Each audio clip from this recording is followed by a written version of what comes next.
Good afternoon, and welcome to Holy Trinity at Blessed Trinity Shrine Retreat, where we are going to be unveiling a plaque to Father Judge, Mother Boniface, and Dr. Healy. And today is the anniversary of the death of Father Thomas Augustine Judge. And so this is, in a sense, our Founders' Day. So welcome to all who are here, and I thank you for coming. Simply, I wanted everyone to know that the plaque that we're going to unveil is a gift to the missionary servants of the Most Blessed Trinity, the missionary servants of the Most Holy Trinity, and an anonymous donor. So we're very happy to be able to put this plaque up on this spot today, on this Founders' Day, on the anniversary of Father Judge's death. So at this point, I just want to introduce Sister Beth, who is going to do the unveiling. Sister Beth, please.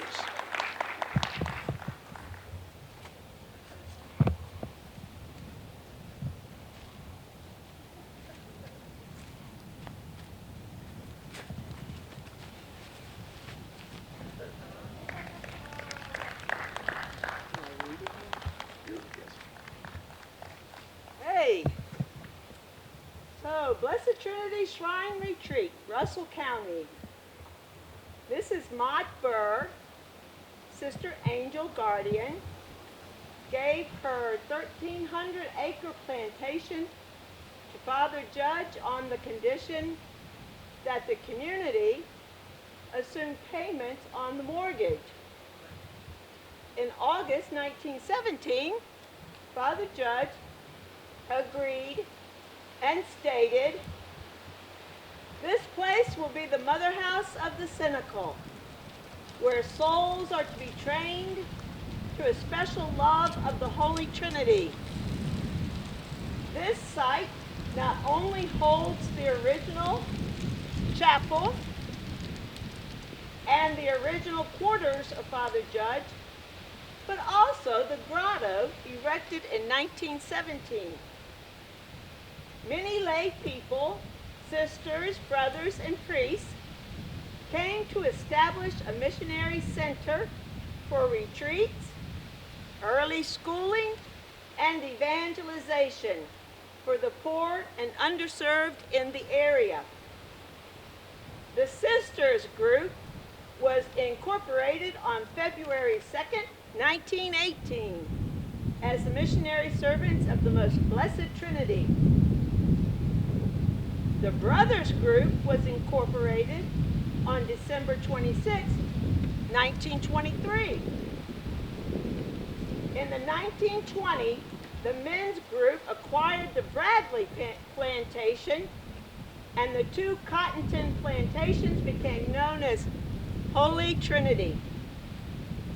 After the Sisters' native pine mother house burned to the ground in 1930, main operations moved to Philadelphia, the new location for the Mother Missionary Cynical.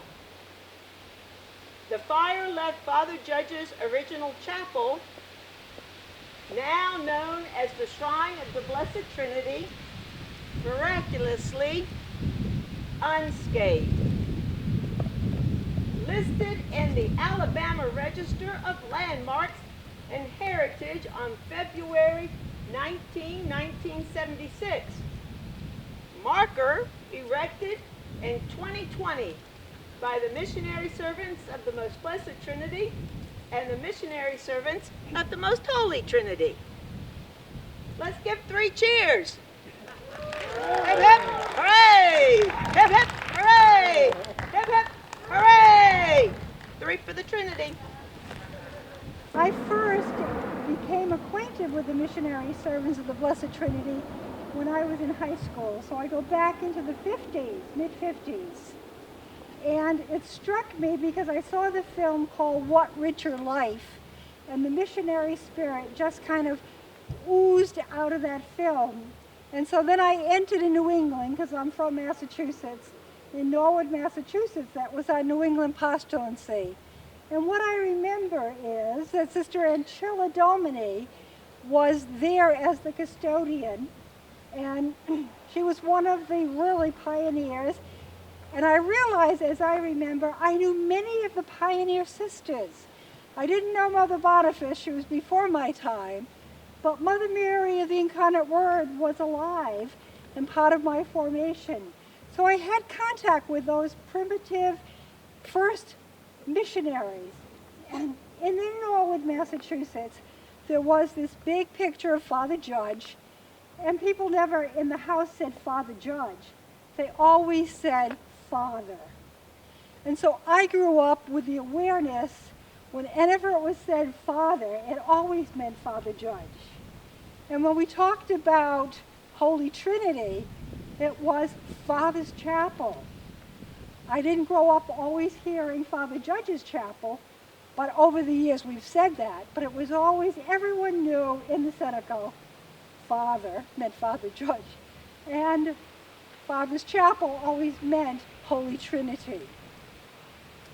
And so I'm aware of those first missionaries that were here, like Sister Peter Claver and Sister Mary Alice, who really had the vision for establishing Blessed Trinity Shrine Retreat.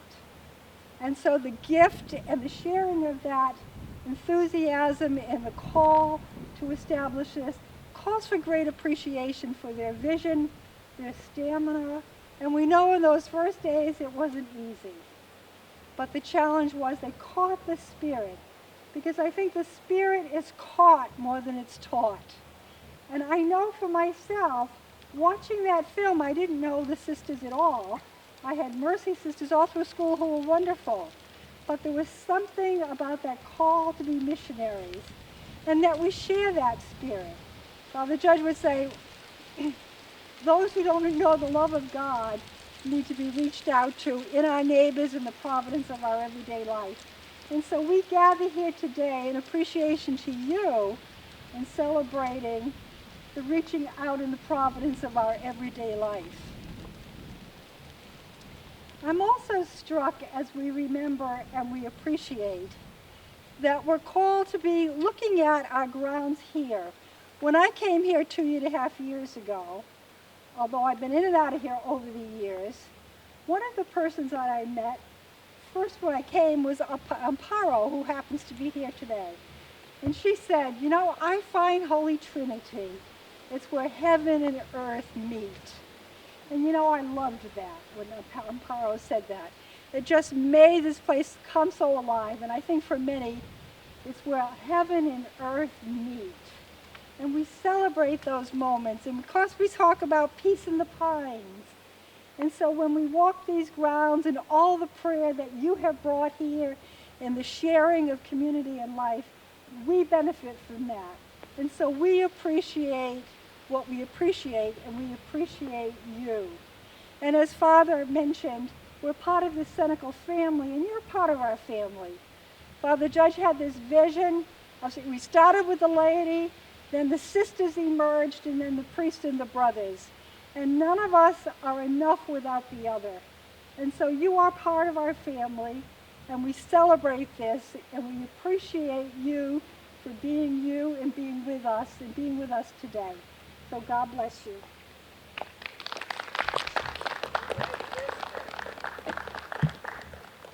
Thank you, Sister Gail. I'd also like to make a few remarks on this Founders Day, where we're recognizing Father Judge, Mother Boniface, and Dr. Healy. The chapel that really is the symbol of our congregation, in some ways the symbol of the missionary spirit, the symbol of the founding of the communities, the missionary servants of the Most Blessed Trinity, Most Holy Trinity, and the MCA, was built not as a chapel, but as a house about 110 years ago. At least that's what Sister Angel Guardian has written. You know, when she returned here to this plantation, she had a number of places built, and I think this was one. And also when Father Judge and the women and men came to the Mott plantation, in 1917, this became, as is written there, the chapel for the what would be the newly formed missionary group. Now, often we think that Father Judge began here, except the truth is he didn't begin here at Holy Trinity. Father Judge, as I think most of you know that are present here, was a Vincentian, and he worked on the mission band up in northeast part of the United States, where he would go from parish to parish with other priests for renewal of the people in the parish, kind of like a revival. So he spent a week or two there talking with people. And he spoke to lots of people. He met many people in the confessional. He visited homes, did those type of things. And at the same time, he became very much aware of the tremendous need for what I will say is the preservation of the faith. Many people, especially immigrants coming to the United States with no one that spoke the language, no church to go to and so forth. He was very much aware of that. And then in speaking with many people about their love of God, he encouraged them. He encouraged them in a very special way to work with others and to not only pray, but to go out and invite people to know who Christ is. In, I guess it's 110 years ago, about the same time that this chapel was built, Father Judge met with a group of people in New York at the John Purboil Chapel. And when he met, he talked with them about forming a group of lay people who not only, as I say, would pray, but also would be, in a sense, missionary, reaching out and going places where priests and sisters couldn't go, going to their factories, going to their homes, going to the stores, places where they were, and meeting people and telling them about Christ and leading them, to a deeper awareness of God's love for them. Now, eventually the name of the group that started and other groups is the Missionary Cenacle Apostolate. Now, I have to say a word about the word cenacle. Everybody doesn't know that particular word, but it really is from the Latin word for the upper room, where Jesus met with his disciples on the night before he died. And in a sense, from that upper room too, the Holy Spirit came and the disciples were sent out, on mission.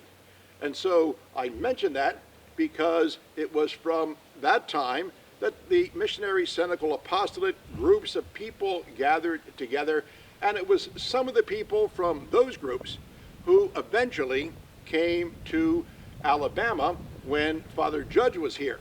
And when Father Judge came, and they came to volunteer to work in a school at Opelika, which didn't really get started much, but then to do St. Patrick's School in Phoenix City, which was there until just a few years ago. And many people in our area have gone to St. Patrick's School there in Phoenix City. What I want to simply say to sum up this particular section is the groups, the Missionary Cenacle Apostolate was mostly in the Northeast, and that's where some of the people came from. And Father Judge appointed Dr. Healy, as the custodian, as the person, in charge, as the one in charge to really look after the benefit of the other people. And she helped coordinate those groups, in the North. One of the things that I'm sure a lot of people don't know is that there are Missionary Cenacle Apostolates locally. There are two groups in Russell County. There's a group in Eufaula, in Dothan, in Enterprise. I know that there's one up in Montgomery. There's over in Georgia. We have groups in Atlanta, Dublin, Bainbridge, down in Tallahassee in Florida, and Quincy in Florida, and I could go on with the list of people. But that's just part of the work. People recognizing the spirit of Father Thomas Augustine Judge and going out as missionaries to their everyday life, their everyday jobs, and influencing people for good. Which brings me to the second person that on the list today, which is Mother Boniface. Mother Boniface was not part of the MCA. She came from western Pennsylvania. Somehow she knew some other people that knew Father Judge, and she was invited to come down. Mother Boniface was a teacher, and one of her first jobs was to teach in St. Patrick's School there in Phoenix City. Mother Boniface then, after St. Patrick's got underway, was selected by Father Judge to be in charge of the, I'll say the sisters, because the women who were there began to think about starting a religious life. And Mother Boniface was selected by Father Judge to be their leader. Not only was she very instrumental, obviously, in the beginning of the sisters community, the missionary servants of the Most Holy Trinity, but in many ways she was the linchpin to everything that happened here at Holy Trinity, both here on what we call the sister side, Blessed Trinity Shrine Retreat, or over at St. Joseph, because Father Judge would travel a bit, and she was here, helping all of that to happen. So I simply want to say, with all that as Father Judge was here, it really, lots of things that got started and continued here at Holy Trinity really is because of Mother Boniface's work in her response to what Father Judge, was trying to do. Just one other thing, I'll just finish up here with Father Judge. Today is the day, the anniversary of his death. He came to Alabama in 1915, and it's hard to imagine, what Alabama was like in 1915. I mean, I know that in 1950s that I had an aunt who lived on a farm, near where I grew up, and we would go over and visit. Well, there was no electricity. There was no running water in the house. There was no air conditioning, and she cooked on a wood stove. Some of you may remember those types of things. Well, it was at least that here, because everything is, so many things are different. I mean, right in front of me we have a paved road, and I can tell you in 1915, 1917, none of this stuff was paved. 165, which brings people out here, was definitely, still a dirt road. The road coming in, Terminal Road, was not even there until the 1950s. So this place was pretty far out, 20 miles from Phoenix City, and the living conditions were pretty tough. One of the things that Father Judge, said, and to a young man who was thinking about coming to Holy Trinity. I'm not sure he was even thinking about it, but he ended up coming. Father Judge says, how much do you love God? He said, a whole lot. And he says, well, you can go and you have no creature comforts. You have no air conditioning. I don't even know if it was even invented then. You have no air conditioning. You have no, running water. You have lots of hardships to put up with.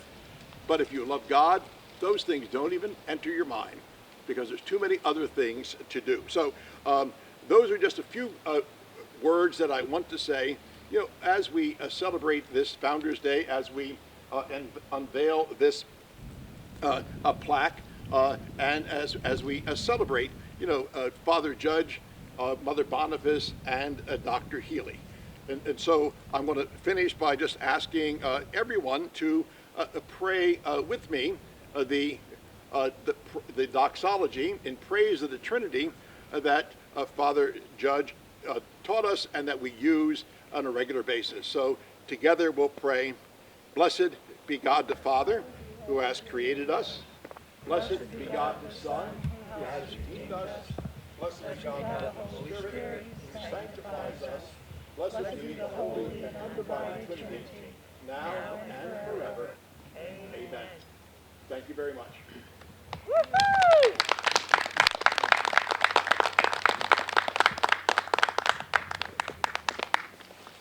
Hello everybody and welcome to another episode of Intersections. I'm your host Doc Lammons, and today we're at Founders Day in Holy Trinity. I have Sister Gail with us today, and Sister Gail, introduce yourself and tell us what you do here. Well, good afternoon to everyone. I'm Sister Gail Lambert, and I'm a missionary servant of the Most Blessed Trinity. That's the religious community that is here at Holy Trinity and was founded here actually over 100 years ago. And we have a retreat house here called Blessed Trinity Shrine Retreat. And so we offer retreats to people in this area, or they come also from Florida and also Georgia and Alabama. Those are the primary areas. And what I'm involved in is being part of the retreat team, and I offer spiritual direction and work at planning programs that we can offer to people in the community. Although right now we're at a little crossroads with the coronavirus, so we're waiting for the next moves. But it's a beautiful day and a wonderful opportunity to be here. Right. Well, we appreciate you being on camera with us. We spoke a little bit off camera about this place, and of course this is Founders Day, and all the way back into the 1910s and 20s. And you mentioned roots. Explain to us a little bit about this place and what it means to not just to you but others, and what all has come out of here. Yeah, I always like to call Holy Trinity is our place of our roots and our wings. It provides both the stability and the spontaneity to live out our call. And we were founded over 100 years ago. For the sisters, it was in 1918, and for the priests and brothers, 1923. And we were founded really to be missionaries to America. And that took us throughout the United States and Puerto Rico at that time. But since then, over the years, we've also expanded. We have missions now in Mexico, Honduras, Costa Rica, Haiti. Recently, we were in Jamaica. And I spent 6 years in Jamaica myself, and it's this call to really be a presence and the awareness of who we are, and really traveling with people, meeting folks where they are and traveling with them. I think that's one of the best ways to say it, to meet folks and appreciate the diversity of culture, and also the call to live out a life of faith, a living faith and radical trust and unconditional love, Chris. Right. And speaking with you, I gather that this is not just a Catholic place. It might be that y'all are members of the Catholic Church, but tell us a little bit about that. Chris, thank you for asking that question, because it's a really important one. Yeah. I like to see us that we're a house of prayer for all peoples. So many Catholic groups do come here and be part of the ministry and retreats, but we also have a number of groups who are not Catholic, from other denominations. And I think for them too, they come and find peace in the pines. And I didn't mention, but I just love the sentence that someone said to me way back, that coming to Holy Trinity, they found this was a place where they met heaven and earth. And so we hope that we're an ecumenical place where people can come and find peace in the pines, and also to make the connection and meet where heaven and earth come together, because it's a spiritual journey. It's the journey inward and the journey outward, and the call to go forward and make a difference in our world, to be a living presence. Well, that's great. I think it's important for everybody to know that you welcome all denominations to come worship, pray, or meditate. And we value that. Right. We appreciate God's call in people's lives. Well, thanks a lot for taking the time to be on camera with us. I know the Founders Day means a lot to you and this community, and it's a great thing. And if anybody wants to come visit, this is in the southern part of Russell County, and we'll throw up some contact information for any of you that would like to come visit. Thank you. We'd love to have you come. We would just love to have you come, and just come as you are. So great. God bless you. All right, thank you. We're at Founders Day in Holy Trinity, and we have a special guest, Brother Sinan. Of course, Holy Trinity's been around for 100+ years. Yes. But you may be you were probably here before anybody else that has attended this this gathering today. So. When did you first come to Holy Trinity? It came in 1954. Yeah. Oh wow! Well, how has this place changed since 1954? It changed quite a bit. I was just looking at the pecan trees here. We had an orchard of pecan trees here in this field over here. You know, and of course our buildings were like old barracks and things. You know, right. One-story buildings, and heated with potbelly stoves. You know, and we used to say it was like being at scout camp all year round. You know. Right. Yeah. A whole year-round scout camp. Yes, yeah. Well, what has the mission changed any since then? I came here as a novice, as they say, you know. So it was a time for training and education, prayer life, you know. Right. And again, we were all young. It was about 25 young men there at the time, and so we had a lot of fun and a lot of laughs. And since we had the potbelly stoves, we used to be out in the woods, you know, cutting up wood, chopping down trees and things to heat our place. You know? Right. Right. So it was a little bit primitive. Well, yeah, things have definitely changed. The facilities have definitely been upgraded. Yeah. Central air and heat, no potbelly stoves. That's right, yeah. Yeah. But when I look back, we had a lot of fun too, you know, as well as the prayer life and the training we got to be missionaries and things, you know. Right. How special is it to now have a historic marker here, and kind of what does this place mean to you? Well, the marker means a lot to me, you know. It gives us really the whole history of Father Judge here, right. and the sisters, you know, here first. I had a sister who was in the missionary service of the Blessed Trinity, and she was stationed in the South also, and right. often came here, you know, for retreats and things. Right. So the place is very holy to us. Well, great. There's always a very holy atmosphere about it, even yet Yeah. we come here. Well, thanks, brother, for joining us today on this special occasion. And we can cut and paste this next part out, but is there anything else you want anybody to know or me to ask you? No, right? I think the only thing I'd like to say is that most of the men that I was in novitiate with are gone now. They've passed away, you know. I'm 84 years old, so I'm one of the older, and I was one of the youngest men at that time. Right. Yeah. So, right. yeah. Well, great. Well, thanks a lot for the information. We're now here with Father Dave. Father Dave, introduce yourself to the viewers and tell us what you do here in Holy Trinity. Okay. Yeah, my name's Father David Ham.